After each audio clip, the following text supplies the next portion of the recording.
Libertação, capítulo 9. Perseguidores invisíveis. No dia imediato pela manhã, em companhia de entidades ignorantes e transviadas, dirigimos-nos para a confortável residência, onde espetáculo inesperado nos surpreenderia. O edifício, de enormes dimensões, denunciava a condição aristocrática dos moradores, não só pela grandeza das linhas, mas também pelos admiráveis jardins que o rodeavam. Paramos junto à ala esquerda, notando-a ocupada por muitas personalidades espirituais de aspecto deprimente. Rostos patibulares, carantonhas sinistras. Indiscutivelmente, aquela construção residencial permanecia vigiada por carcereiros frios e impassíveis, a julgar pelas sombras que o cercavam. Transpus o limiar de alma opressa. O ar jazia saturado de elementos intoxicantes. Dissimulei a custo o mal-estar, recolhendo impressões aflitivas e dolorosas. Entidades inferiores, em grande cópia, afluíram à sala de entrada, sondando-nos as intenções. De posse, porém, das instruções do nosso orientador, tudo fazíamos para nos assemelharmos a delinquentes vulgares. Reparei que o próprio Gúbio se fizera tão escuro, tão opaco na organização perispirítica, que de modo algum se faria reconhecível, à exceção de nós que o seguíamos atentos desde a primeira hora. Instado por Sérgio, um gaiato rapaz que nos introduziu com maneiras menos dignas, Saldanha, o diretor da falange operante, veio receber-nos. Pôs-se a de fazer gestos hostis, mas, ante a senha com que Gregório nos favorecera, admitiu-nos na condição de companheiros importantes. O chefe deliberou apertar o cerco? Perguntou ao nosso instrutor confidencialmente. Sim, informou Gúbio de modo vago. Desejaríamos examinar as condições gerais do assunto e auscultar a doente. A jovem senhora vai cedendo devagarinho, esclareceu a singular personagem, indicando-nos vasto corredor atulhado de substâncias fluídicas detestáveis. Acompanhou-nos um tanto solícito, mas desconfiado, e em seguida, a breve pausa, deixou-nos livre à entrada da grande câmara de casal. A manhã resplandecia lá fora e o sol visitava o quarto através da vidraça cristalina. Mulher ainda moça, mostrando extrema palidez nas linhas nobres do semblante digno, entregava-se à tormentosa meditação. Compreendi que atingíramos a intimidade de Margarida, a obsediada que o nosso orientador se propunha a socorrer. Dois desencarnados de horrível aspecto fisionômico inclinavam-se confiantes e dominadores sobre o busto da enferma, submetendo-a à complicada operação magnética. Essa particularidade do quadro ambiente dava para espantar. No entanto, meu assombro foi muito mais longe quando concentrei todo o meu potencial de atenção na cabeça da jovem singularmente abatida. Interpenetrando a matéria espessa da cabeceira em que descansava, surgiam algumas dezenas de corpos ovoides, de vários tamanhos e de cor plúbea, assemelhando-se a grandes sementes vivas, atadas ao cérebro da paciente através de fios sutilíssimos, cuidadosamente dispostos na medula alongada. A obra dos perseguidores desencarnados era meticulosa, cruel. Margarida, pelo corpo perispirítico, jazia absolutamente presa, não só aos trunculentos perturbadores que a assediavam, mas também à vasta falange de entidades inconscientes que se caracterizavam pelo veículo mental a se lhe apropriarem das forças, vampirizando-a em processo intensivo. Em verdade, já observara por mim grande quantidade de casos violentos de obsessão, mas sempre dirigidos por paixões fulminatórias. Entretanto, ali verificava o cerco tecnicamente organizado. Evidentemente, as formas ovoides haviam sido trazidas pelos hipnotizadores que senhoreavam o quadro. Com a devida permissão, analisei a zona física hostilizada. Reparei que todos os centros metabólicos da doente pareciam controlados. A própria pressão sanguínea demorava-se sob o comando dos perseguidores.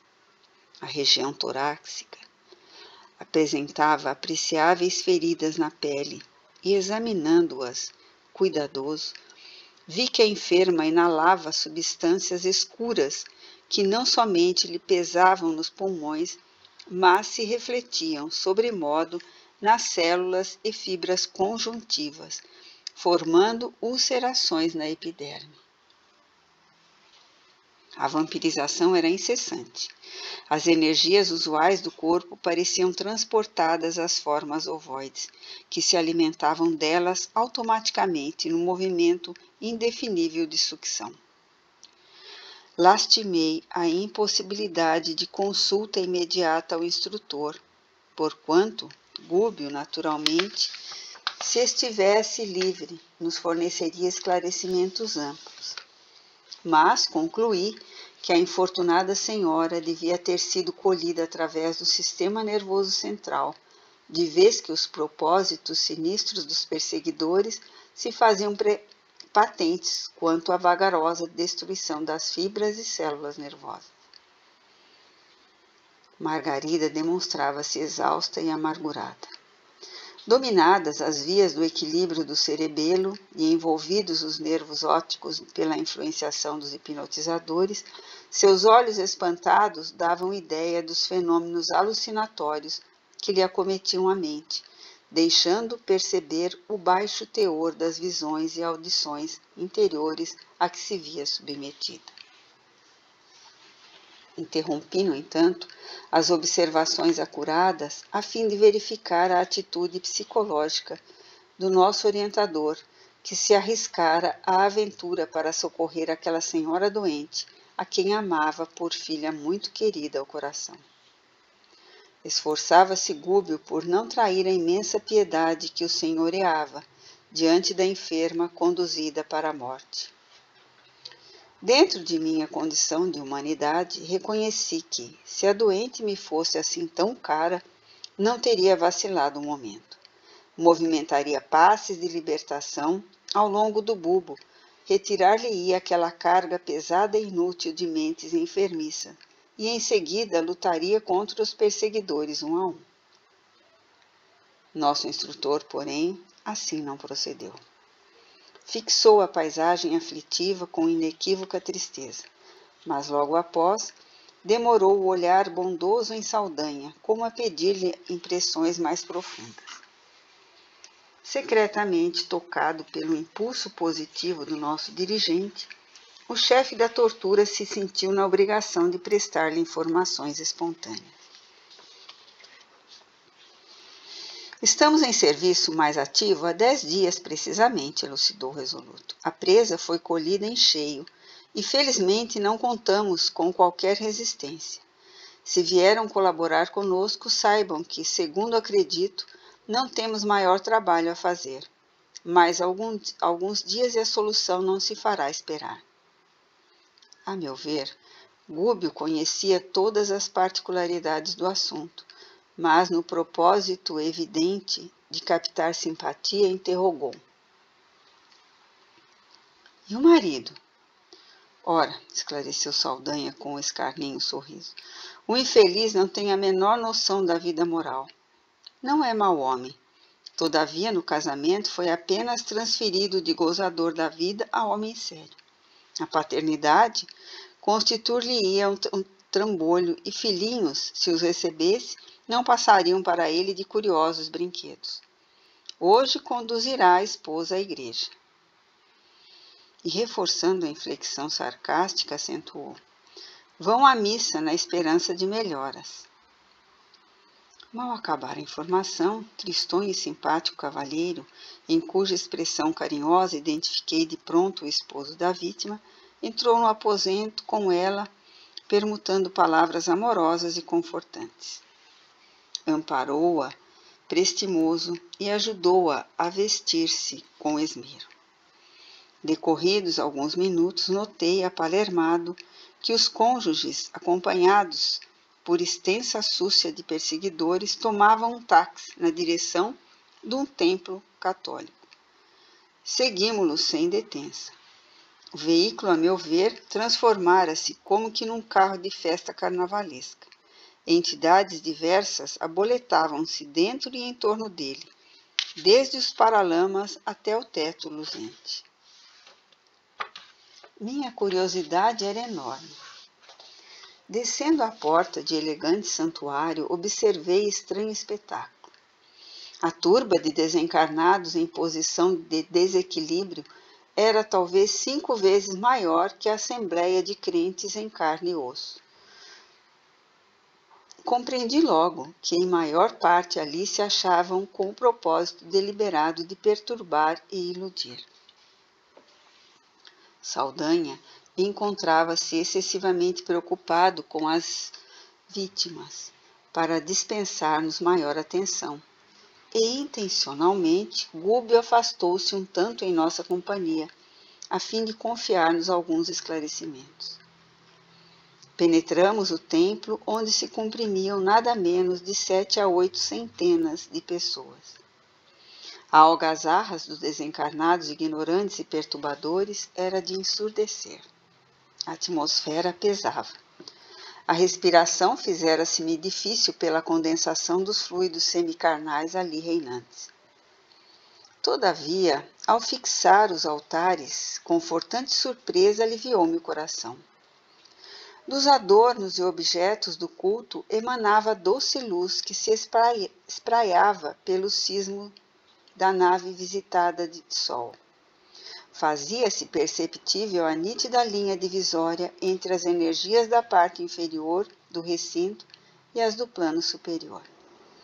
Dividiam-se os fluidos à maneira de água cristalina e azeite impuro, num grande recipiente.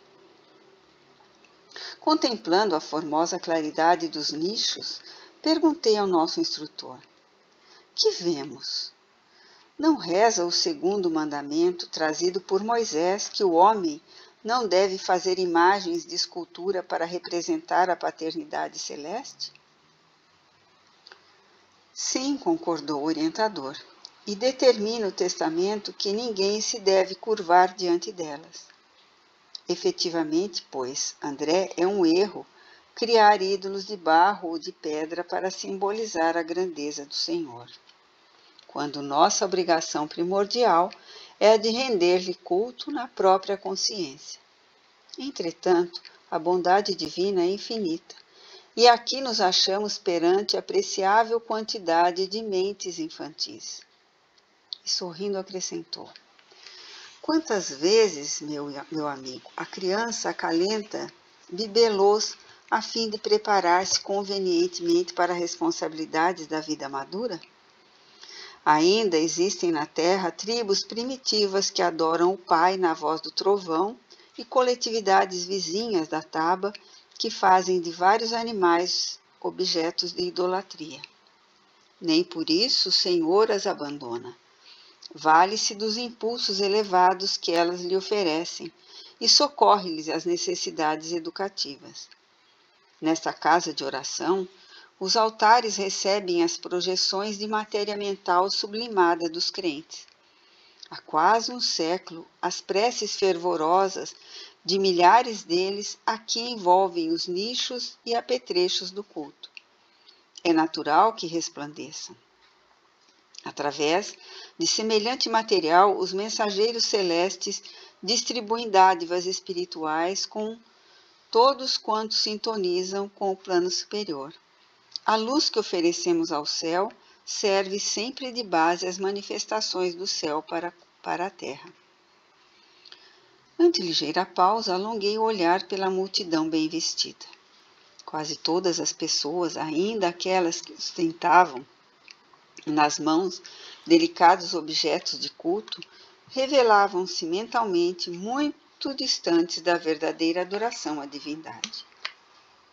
O halo vital de que se cercavam definia pelas cores o baixo padrão vibratório a que se acolhiam. Em grande parte, dominavam o pardo escuro e o cinzento carregado. Em algumas, os raios rubro-negros denunciavam cólera vingativa, que a nossos olhos não conseguiriam disfarçar.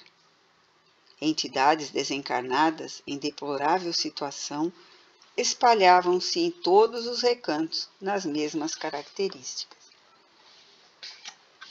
Reconheci que os crentes elegantes, ainda mesmo que desejassem orar com sinceridade, precisariam despender imenso esforço.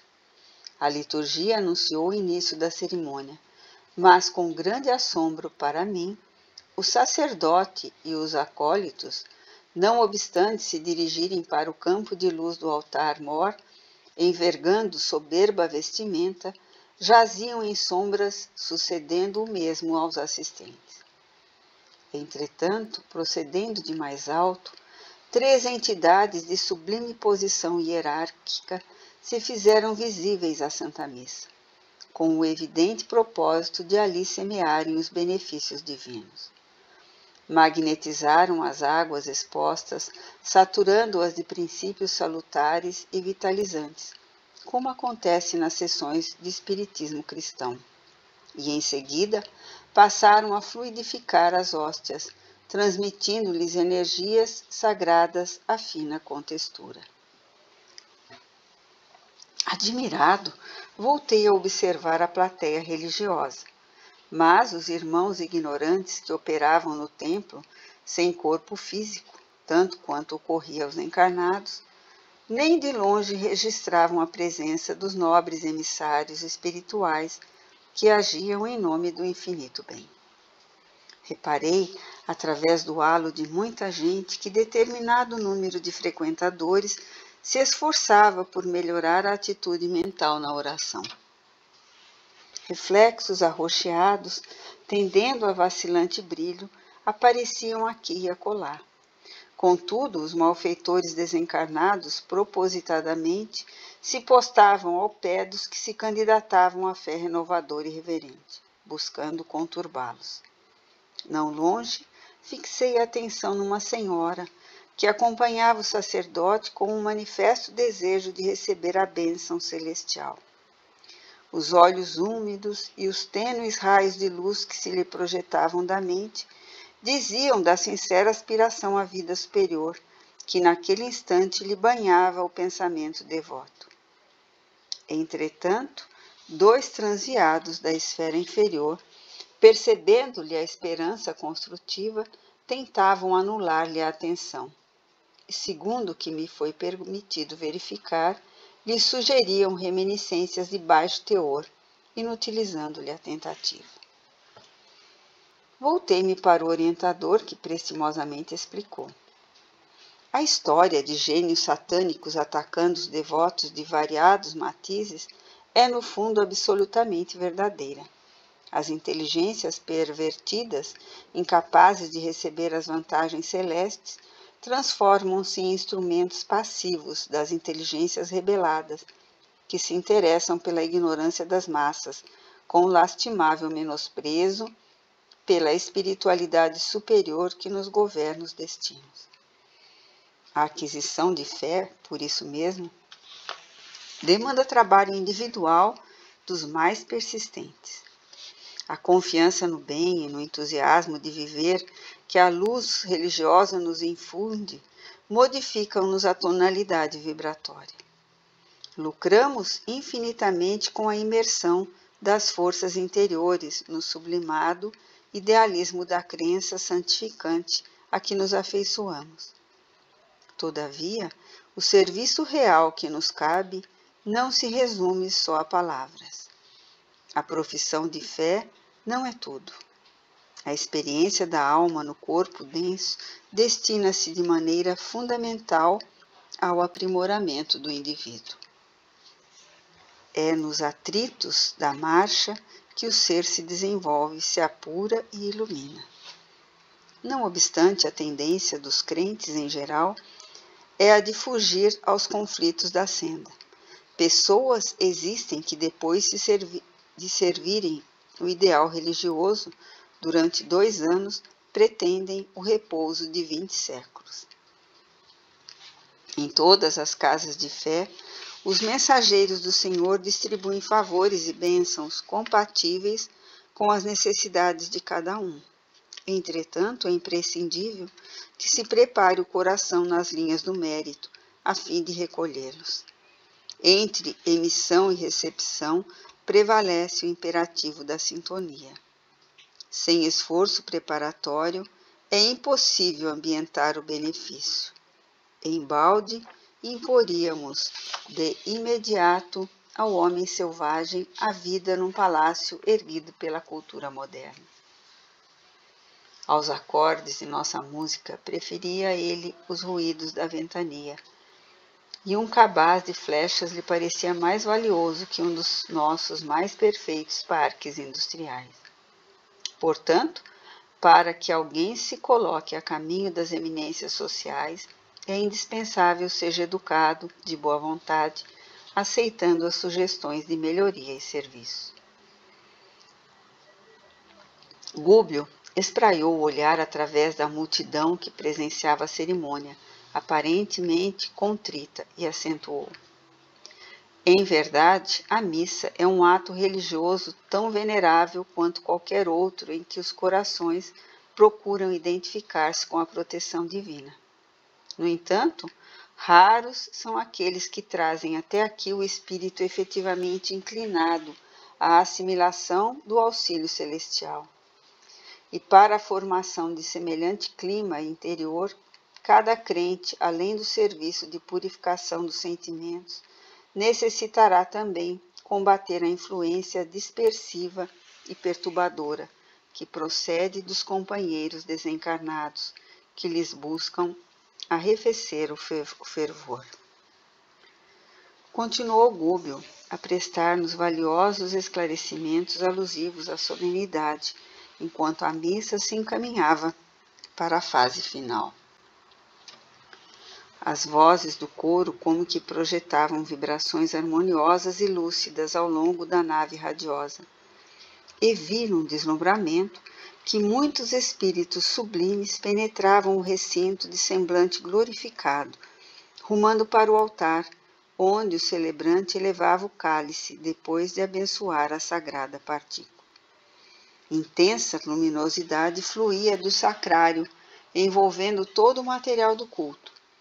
Mas, surpreendido, reparei que o sacerdote, ao erguer a oferta sublime, apagou a luz que a revestia com os raios cinzentos e escuros que ele próprio expedia em todas as direções. Logo após, quando se preparou a distribuir o alimento eucarístico entre os 11 comungantes que se prosternavam, humildes à mesa adornada de alvo linho, notei que as hóstias no prateado recipiente que as custodiava eram autênticas flores de farinha, coroadas de doce esplendor. Irradiavam luz com tanta força que o magnetismo escuro das mãos do ministro não conseguia inutilizá-las. Todavia, à frente da boca que se dispunha a receber o pão simbólico, enegreciam como por encanto. Somente uma senhora, ainda jovem, cuja contrição era irrepreensível, recolheu a flor divina com a pureza desejável. Vi a hóstia qual floco de fluidos luminescentes atravessar a faringe, alojando-se-lhe a claridade em pleno coração. Intrigado, porém, procurei ouvir um instrutor que, muito ponderado, elucidou sem delonga.